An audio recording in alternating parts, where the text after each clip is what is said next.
అందరికీ నమస్కారం. సంస్కృతి సంపద యూట్యూబ్ ఛానల్ తరపున అందరికీ స్వాగతం. శ్రీనాథుని శృంగార నిషిధం కావ్యపఠనం. ఈ కావ్యపఠనం కావిస్తున్న శ్రీ నూతలపాటి వెంకటరత్న శర్మ గారు ఈ కావ్యపఠనాన్ని ధారావాహిక ప్రసంగంలో ప్రసంగిస్తున్నారు. వారి ధారావాహిక ప్రసంగంలో ఈరోజు 40వ ప్రసంగం చేస్తున్నారు. శ్రీ రత్న శర్మ గారికి స్వాగతం. నమస్తే. అని పలుకుచూ సంభ్రమించు సఖీజనంబుల కలకలం బాలించి ఇది ఏమి కోలాహలంబని భీమభూపాలుండు దేవీ సహితుండై అడుగా తద్వయస్యా జనంబులు తారెరింగిన గరంగెలను విన్నవింప అన్నరనాథుండు ముద్దుకూతు మనోభిలాషమునకు అనుకూలంబుగా జగంబునందు ఎల్ల స్వయంవరంబు చాటం పంచిన. ఇది నిన్న చెప్పుకున్నాం. ఆ కోలాహలం విన్నాడు. ఆమె యొక్క చెలికత్తల నుంచి, ఆమె యొక్క స్నేహితురాల నుంచి ఏం జరిగిందో తెలుసుకున్నాడు. భార్యా సమేతుడై ఆ తర్వాత ఒక నిర్ణయం తీసుకున్నాడు. వెంటనే తన కూతురు యొక్క మనోభిలాషను దృష్టిలో పెట్టుకుని ఆయన స్వయంవరాన్ని ప్రకటించాడు. సరే, స్వయంవరం అనే సంగతి కూడా నేను చెప్పుకున్నాం. స్వయంవరం అనేది అనేక రకాలుగా ఉంటుంది.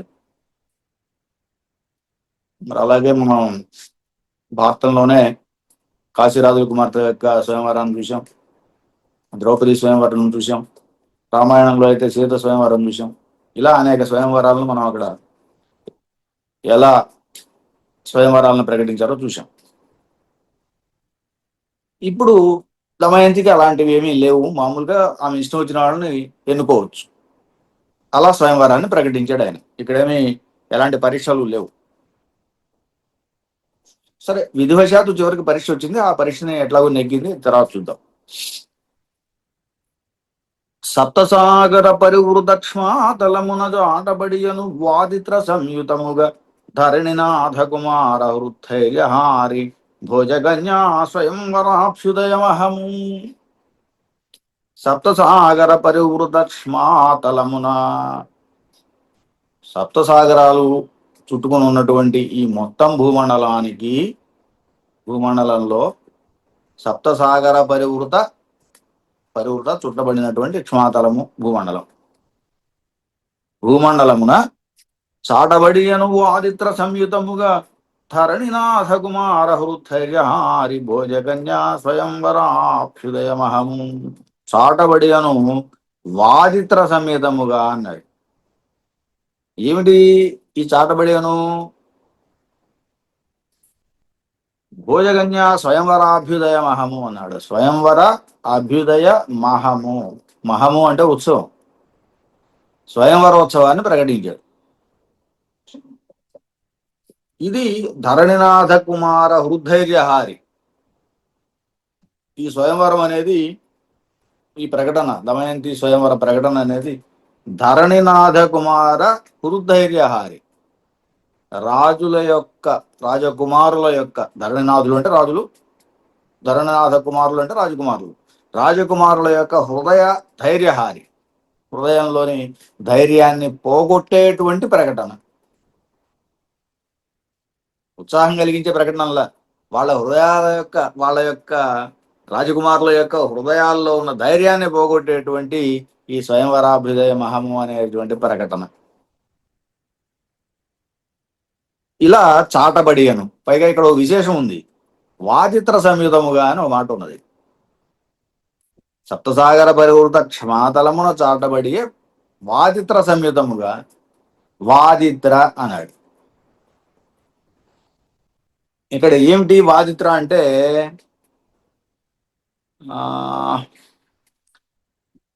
వాయిద్యములతో కూడుకున్నది, వాద్యములతో కూడుకున్నది. వాద్యము సరైన పదం. వాయిద్యము అనేది వ్యవహారంలో వాడటమే కానీ అది దోషభూయిష్టం. వాద్యము అనే వాడాలి. సరే, ఈ వాద్యములు ఏమిటి? వాదిత్ర సంయుతముగా అన్నాడు కదా, అంటే ధ్వనులతో కూడి అని. ఏవో ఒక 3-4 రకాలైనటువంటి వాద్యములు. ఏమిటి ఆ వాద్యాలు చూద్దాం. వాదిత్ర అన్నప్పుడు తతము, అనర్థము, సుషిరము, ఘనము అని ఒక 4 రకాల వాద్యాలు ఉండేట ఆ రోజుల్లో. ఆ 4 రకాల వాద్యాలని సంస్కృతంలో తతం వీణాదిగం వాద్యం అన్నాడు. తతం అనే దాన్ని వీణా మొదలైన వాద్యాలని తతము అంటారట. తతం వీణాదిగం వాద్యం. రెండవది ఆనర్థం మురజాదికం. మూడవది వంశాధికంతు సుషిరం. 4 కాంస్యం తాళాధికం ఘనం. ఘనం అంటారట దాన్ని. ఇలా 4 రకాలైనటువంటి వాద్యాలు ఉన్నాయి. ఆ 4 రకాల వాద్యాలతోటి వాద్య సహితంగా స్వయంవరాన్ని చాటింపించాడు ఆయన. స్వయంవరాన్ని ప్రకటించాడు. నవరత్నోపల దివ్యలింగ వరదాన ప్రీత దాక్షాయణీధవ కర్పూర వసంతరాయ అనవద్య ద్వాదశీ వాసరోత్సవ రుక్మాంగద వేమభూపతి మహాసామ్రాజ్య రక్షామణి యవనాధీశ సభా నిరంకుశ వచో వ్యాపార పారాయణ. ఇది ఆశ్వాసాంత పద్యం. సాధారణంగా కావ్యాల్లో ఆశ్వాసాంత పద్యాలు ఉంటాయి, 2, 3. ప్రతి ఆశ్వాసానికి కూడా కథ అయితే అక్కడికి ఆపాడు. ఆ 2వ ఆశ్వాసంలో స్వయంవరం ప్రకటించడంతో కథ ఆగింది. తర్వాత ఆ స్వయంవరానికి సంబంధించి మరి ఏం జరుగుతుందో చూద్దాం. అది 3వ ఆశ్వాసంలో కథ. ఇప్పటికి 2వ ఆశ్వాసం అయిపోయిన తర్వాత ఆశ్వాసాంతం అనేది ఒకటి ఉంటుంది. దీంట్లో కవి సాంప్రదాయం ప్రకారం కవి భర్తని పొగడటం అనేది సర్వసాధారణమైన విషయం. ఇక్కడ మత్తేభంలో ఒక మంచి సంస్కృత పదభూయిష్టమైన సమాస పదభూయిష్టమైనటువంటి ఒక పద్యాన్ని చెప్పారు. నవరత్నోపల దివ్యలింగ వరదాన ప్రీత దాక్షాయణీధవ తర్పూర వసంతరాయ అనవద్య ద్వాదశీ వాసరోత్సవ రుక్మాంగద వేమభూపతి మహాసామ్రాజ్య రక్షామణి యవనాధీశ సభా నిరంకుశ వచో వ్యాపార పారాయణ. ఇది ఈ శ్లోకం. అన్ని సంబోధనలే. నవరత్నోపలము, నవరత్నాలు ఏమిటి అనే దాని మీద మరి 9 మణులు. అవి ఏమిటంటే మౌక్తికము, వజ్రము, వైఢూర్యము, గోమేధికము, పుష్యరాగం, మరకతం, మాణిక్యం, నీలం, ప్రవాళం. ప్రవాళం అంటే పగడం. ఇవి జాతిరత్నాలు 9. అందుకే ఇవి నవరత్నోపల అన్నాడు. 9 రత్నాల మణులు, రాళ్ళు. ఇవి దివ్యలింగ వరదాన ప్రీత దాక్షాయణి ధవ. దాక్షాయణి ధవుడు అంటే శివుడు. దాక్షాయణి ధవ. సరే, ఈయన ఎప్పుడు కూడా ఇలాంటి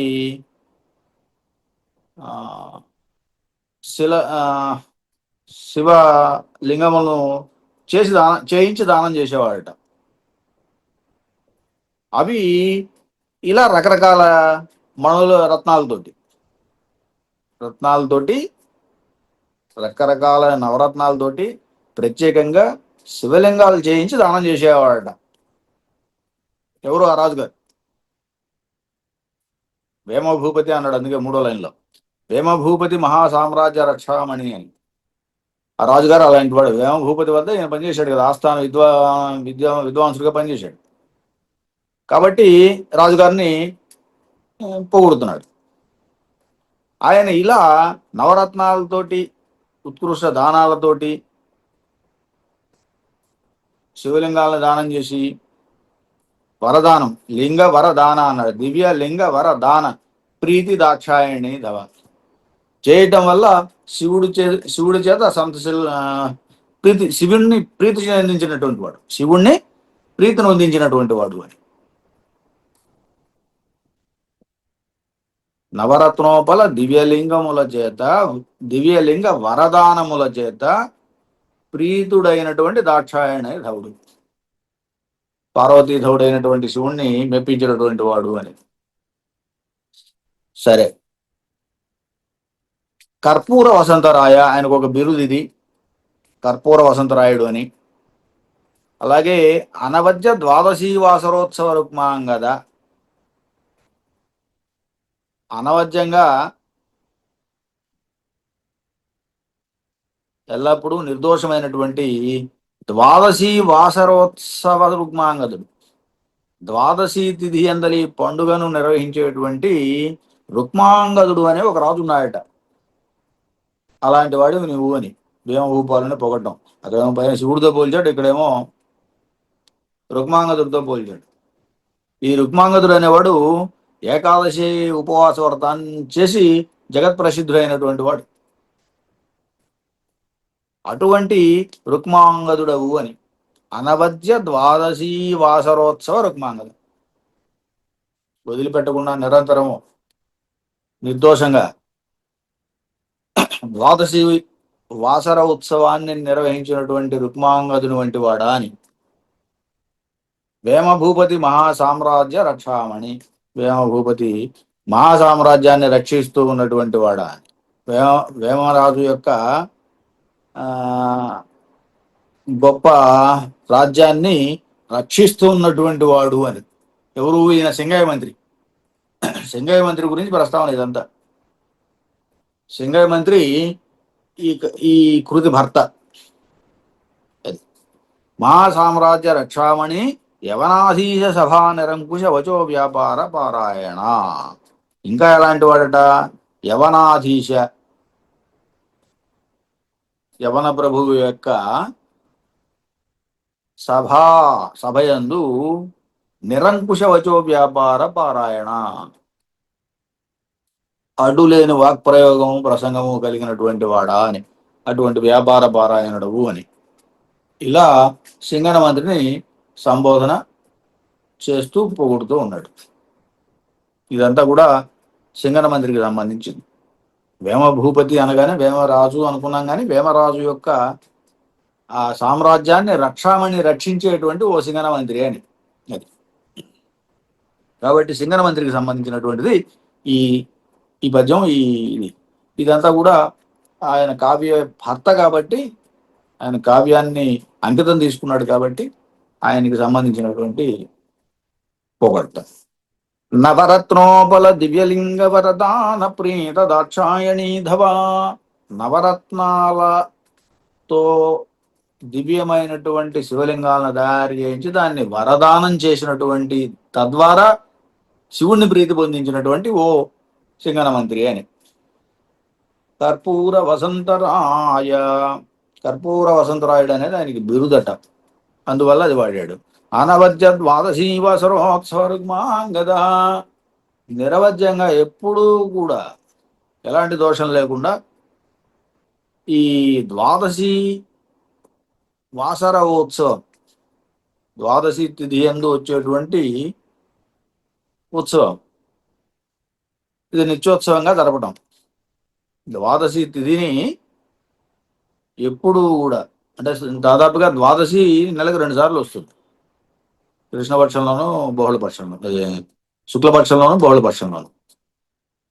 కాబట్టి అలాంటి దాన్ని ప్రతి నెలలో కూడా చేసుకుంటూ వెళ్ళటం అనేది, అది నిరవధ్యంగా చేయడం అనేది అదొక వ్రతం. ఆ వ్రతాన్ని నిర్వహించిన వాడు రుక్మాంగదుడు. అలాంటి రుక్మాంగదుడు వంటి వాడా అని. వేమభూపతి మహాసామ్రాజ్య రక్షామణి, వేమభూపతి యొక్క మహాసామ్రాజ్యాన్ని రక్షించేటువంటి చాతుర్యం కలిగిన వాడు రక్షామణి అన్నాడు. యవనాధీశ సభా నిరంకుశ వచో వ్యాపార పారాయణ, యవన అధీశులు, యవన రాజుల యొక్క సభలో అడ్డు లేకుండా స్వేచ్ఛగా సంభాషణ చాతుర్యాన్ని నెరపినటువంటి ఓ సింగన మంత్రి అని సింగన మంత్రిని ఆయన పోగిడాడు. చక్రవాళ శైల క్ష్మాచక్ర మహామహీష ఘటగాస్తానీ వాచాట చాటుక వివాగోచర కీర్తి ప్రతాపకుల మణిదీప.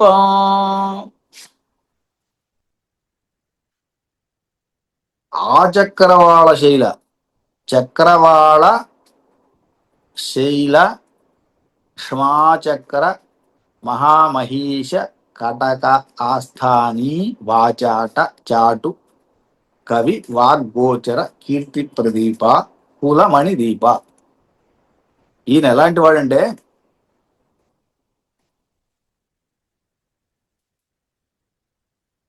ఈ లోకాలోకాల వరకు పర్యంతం మొత్తం ఉన్నటువంటి క్షమాచక్రాన్ని, భూమండలాన్ని, అందులో ఉన్నటువంటి మహామహీష గొప్ప రాజులు, గొప్ప మహిష రాజులు, వాళ్ళ యొక్క ఆస్థానాల్లో, రాజధానుల్లో, కటకము అన్నాడు కదా, మహిష కటక ఆస్థాని, వాటి ఆస్థానాల్లో అంటే రాజ్యసభల్లో అని.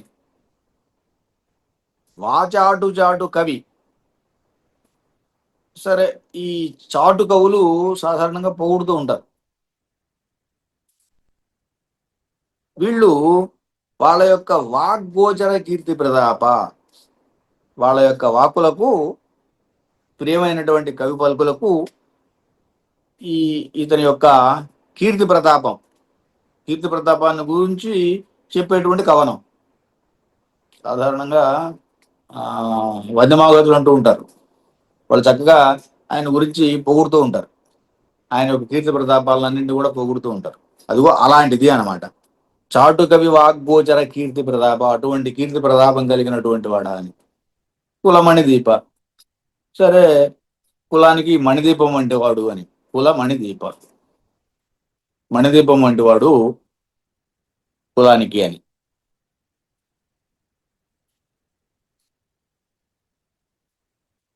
ఇట్లా ఆ చక్రవాళ శైలక్ష్మా చక్ర, ఈ భూమండలం అంతా కూడా అందులో ఉన్నటువంటి మహామహీష కటక, గొప్ప గొప్ప రాజుల యొక్క ఆస్థాన సభా మంటపాల్లో ఆస్థాని వాచాటు చాటు కవులు, ఇలా ప్రసంగించేటువంటి చాటు కవులు ఎవరైతే ఉన్నారో ఆ చాటు కవులు ఆయన యొక్క చాటు కవి కవుల యొక్క వాక్కులు ఈయన యొక్క కీర్తి ప్రతాపాన్ని గోచరం చేస్తున్నాయి, ప్రకటిస్తున్నాయి. ఈయన యొక్క కీర్తి ప్రతాపాలని గోచరించేటట్టు చేస్తున్నాయి అని. అటువంటి ఓ సింగన మంత్రి అని. కులమణి ప్రదీప అనేది సాధారణంగా సంబోధన విశేషణం. ఆ సింగన మంత్రి యొక్క విశేషణం కులమణి దీప అనేది. ఇది సంబోధన కూడా.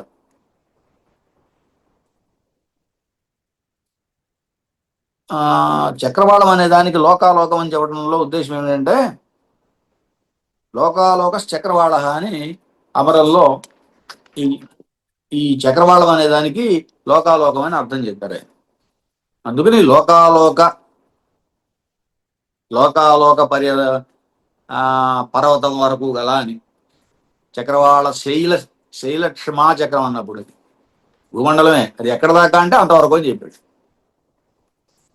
ఇలా ఆ మొత్తం రాజుల ఆస్థానాల్లో కవులు వాళ్ళ చేత, చాటు కవులు వాళ్ళ చేత పోడబడినటువంటి వాడా అని. వాచాటుడు అన్నప్పుడు కూడా అమరంలో ఏమవుతోందంటే, జల్పాకస్తు వాచాలో వాచాటో బహుకరహ వాక్ అని చెప్పాడు. వాచాడు అంటే కాస్త ఎక్కువగా మాట్లాడేవాళ్ళని వాచాలురు అంటూ ఉంటారు కదా, అట్లా ఎక్కువగా మాట్లాడడం. ఈ వాచాటు శబ్దానికి అది వాచాట చాటు, వాళ్ళు ఎక్కువగా చాటుకోవాలి, ఎక్కువగా మాట్లాడతారు అని వాచాట చాటు. వాచాట చాటు కవి వాగ్గోచర కీర్తి ప్రతాప. చతుర్ముఖ విలాసిని శయ విలాస పంగేరుహ సుతామృత మధూళికాసురభిసార సారస్వతా వితీర్ణే మహిమాన్నవా విభవ యోగ సంక్రంతన ప్రతాప గుణభూషణ పరిణతార్థ సంభాషణ చతుర్ముఖ విలాసినీశయ విలాస పంకేరుహ శృతామృత మధూళికాసురభిసార సారస్వత. గొప్ప సారస్వతం కలిగినటువంటి వాడట, సాహిత్యం కలిగినటువంటి వాడు. అది ఎలాంటిది అంటే చతుర్ముఖ విలాసిని, బ్రహ్మదేవుని యొక్క భార్య అయినటువంటి సరస్వతీదేవి యొక్క విలాసినీశయ విలాస పంకేరుహ, అదిగో ఆమె విరాజిల్లేటువంటి పద్మం ఉన్నది కదా, ఆ పద్మం నుండి శృత కారినటువంటి అమృత మధూళిక, అమృతం అనే మకరందం, తేనె, దాని యొక్క సువాసన సురభి సారస్, దాని యొక్క సురభి పరిమళవంతమైనటువంటి సారవంతమైనటువంటి సారస్వతం కలిగినటువంటి వాడా అని. సాక్షాత్తు సరస్వతీదేవి యొక్క ఉండేటువంటి స్థితమై కూర్చుని ఉండేటువంటి ఆ పద్మం ఏదైతే ఉందో, ఆ పద్మం నుండి కారినటువంటి అమృత మధుళిక అన్నాడు. ఈయన సారస్వతం అంత గొప్పది అని. సాక్షాత్తు అక్కడి నుంచి వచ్చిందయ్యా ఈయనకి సారస్వతం అబ్బింది అని, వాణీదేవి దగ్గర నుంచే అబ్బింది అని. ఆమె యొక్క పద్మం నుండి కారిన అమృత గుళిక ఏదైతే ఉందో, అమృత బిందు ఏదైతే ఉందో, అది సురభిసార సారస్వత. దాని యొక్క సురభిళంతో సారవంతమైనటువంటి విద్య కలిగినటువంటి వాడా అని, సారస్వతం కలిగినటువంటి వాడా అని. వితీర్ణి మహిమార్ణవా, వితీర్ణి మహిమార్ణవా. వితీర్ణి మహిమార్ణవ అంటే వితీర్ణం అంటే దానం చేయటం. వితీర్ణి మహిమ, దాన మహిమలో సముద్రుడు అంటే వాడు అని.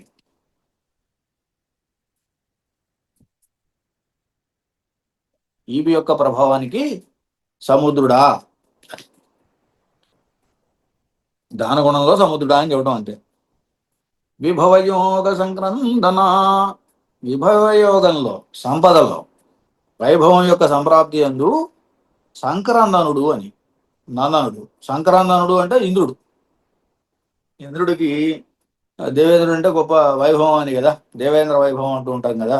అందువల్ల ఈయన కూడా అంతటి వైభవం కలిగిన వాడు, ఇంద్రుడు అంటే వైభవం కలిగిన వాడు అని. ప్రతాప గుణభూషణ, ప్రతాప గుణభూషణుడు, ప్రతాప గుణం చేత అలరించబడినటువంటి వాడు, భూషణంగా కలిగిన వాడు. ప్రతాప గుణం భూషణంగా కలిగిన వాడు, పరాక్రమవంతుడు అని చెప్పడం. పరిణితార్థ సంభాషణ, చక్కని పరిణితమైనటువంటి సంభాషణ కలిగినటువంటి వాడు. అర్థ సంభాషణుడు, ప్రయోజనవంతమైన సంభాషణ కలిగిన వాడు, పరిపక్వమైనటువంటి సంభాషణ కలిగినటువంటి వాడు. పరిణితము అంటే పరిణద్ధము, బాగా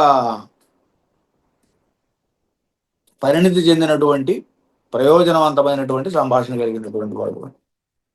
అలా మాట్లాడతాడు, వ్యర్థాలాపం లేవు ఉండవని చెప్పడం.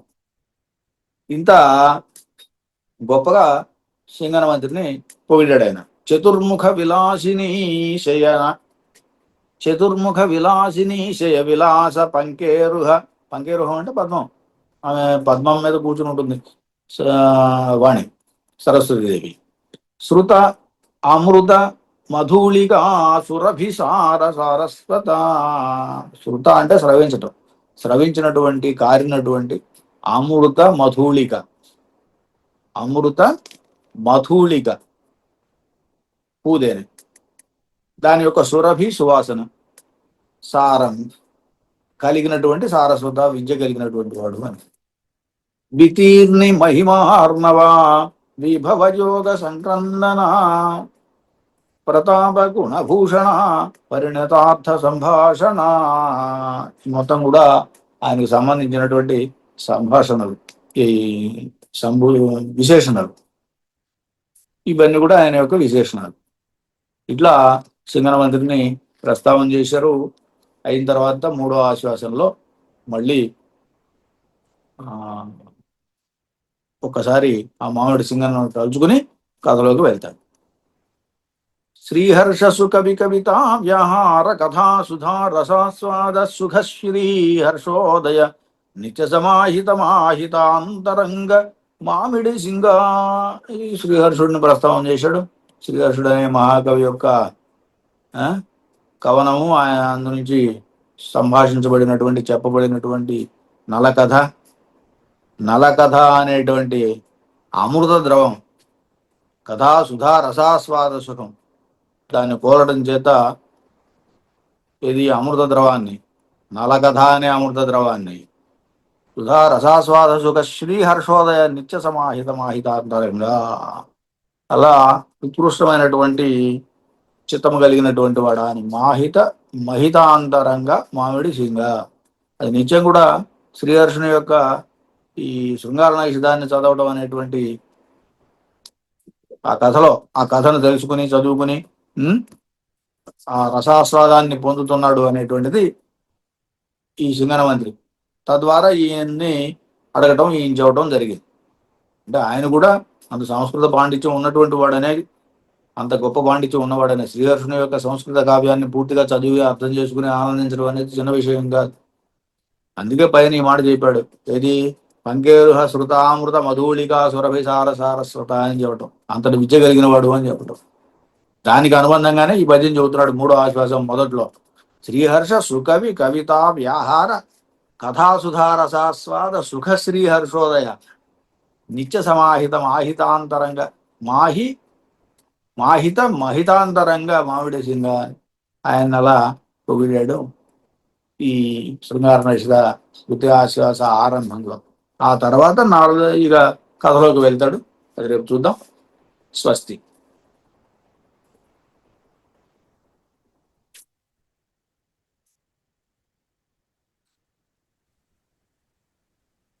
శ్రీనాథుని శృంగార నైషధం కావ్య పఠనాన్ని ధారావాహిక ప్రసంగంలో ప్రసంగించిన శ్రీ నూతలపాటి వెంకటరత్న శర్మ గారికి ధన్యవాదాలు.